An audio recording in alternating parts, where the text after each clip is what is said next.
Máme niekoľko hladín frekvencií mozgu.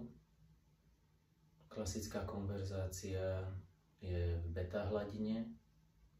Keď sa dostávame do väčšieho uvoľnenia a ľahkého meditatívneho stavu, tak je to hladina alfa, kde mozog prepne do naozaj ukľudnenej polohy a znižujeme frekvenciu. Následne z alfy sa dostávame do téty. Téta frekvencia je najnižšia, dá sa v nej pracovať, ešte vedome, a potom už je iba delta, to už je spánok. A gamma je, keď sme v nejakej stresovej situácii, to je naozaj že tá vysoká, takže gamma je najvyššia, beta, alfa, téta a delta je spánok.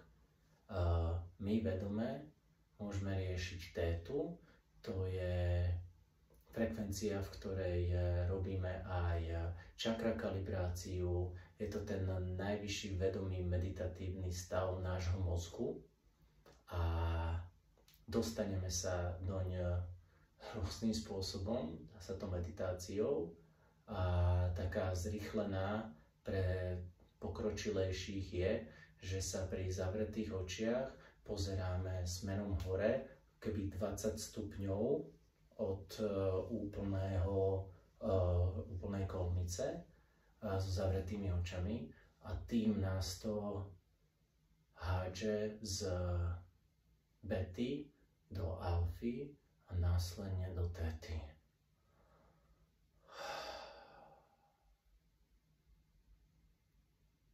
Takže teraz som v téte. A v tomto meditačnom stave, ak nepremýšľam nad ničím, tak sa úplne vyprázdňujem.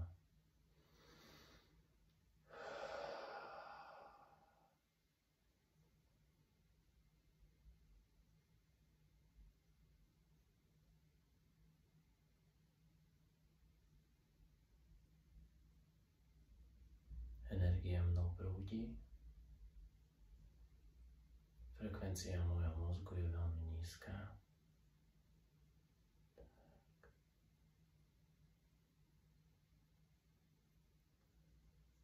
No a toto je Theta Healing.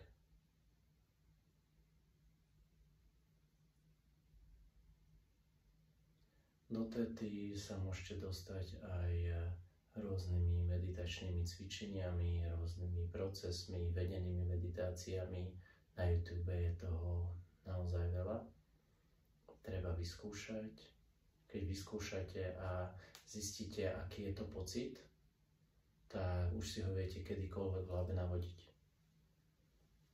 Mne sa to prepne ako keby v ušiach, že cítim, že aha, tak toto je ono.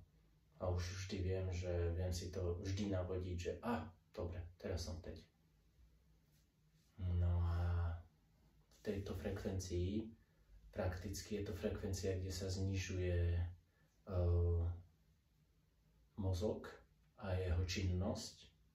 To znamená, že pri zaspávaní idem beta, alfa, téta, delta a spím. Behom 1 minúty viem zaspať.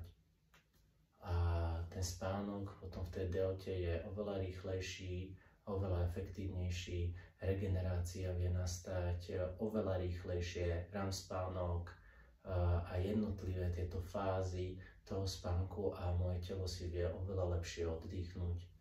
Takže téta aj zrýchľuje manifestáciu.